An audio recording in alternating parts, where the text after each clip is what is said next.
এখন মুন্সিরা খালি কয় ওলি নাই, সব বলল। ওলিয়ার কাছে গেলে কয় ওলিয়ার কাছে, ওলি আবার পাইলেন কই? পীর সাহেব বলে কোন জিনিস আছে নাকি?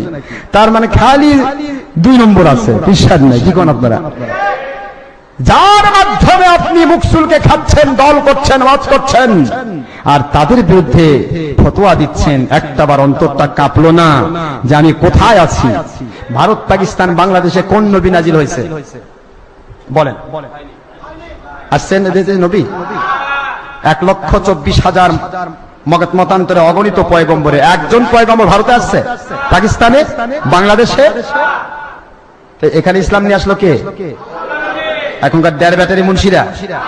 কে নিয়ে আসছে? আল্লাহর ওলিয়া কলমা পড়ে মুসলমান বানালো দেখে তো আমাদের আব্বা আম্মারা মুসলমান। ওনারা যদি কলমা পড়ে মুসলমান না বানাতেন, আমরা এখনো হিন্দুর সন্তান, হিন্দু। এরপরেও আল্লাহর ওলিরা কলমা পড়িয়ে পড়িয়ে মুসলমান বানালেন। তাকায় দেখেন হযরত মুঈনুদ্দিন চিশতি আজমেরি সঞ্জারি রহমাতুল্লাহ আলাইহি ভারতের জমিনে যখন নাজিল হলেন, উনি কোন 2 নম্বর মুন্সি নয়। ওনার চেহারার সাথে আমার নবীজির এমন এক রূহানি ফয়েজের তাওয়াজ্জু ছিল।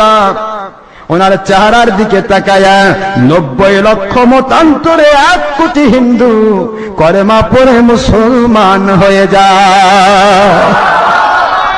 মুসলমান ভাইজানেরা, কোন ওলিদের দুশমনি করছেন?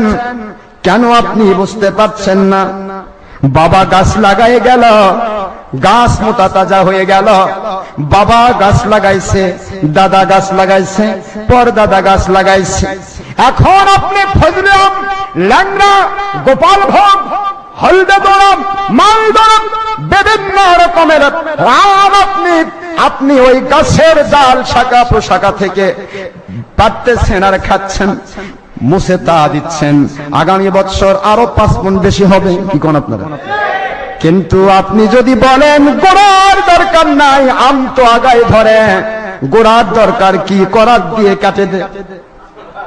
বলেন তো, করাত দিয়ে যদি গোড়া কেটে দেন, আর যদি বলেন আমার দাদা ভুল করছে, লাগাইছে তো লাগাইছে, আম লাগালেই তো হতো, গোড়া লাগালো কেন? কি বলেন আপনারা?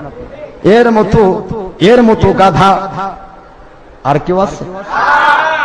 আমার দাদা লাগাইলো আম লাগালে পারতো, কেন আমের গোড়া লাগালো? গোড়ায় তো আম ধরে না, কাণ্ডে তো আম ধরে না, ডালে তো আম ধরে না, শাখায় আম ধরে না, ধরে পাতায় পাতায়।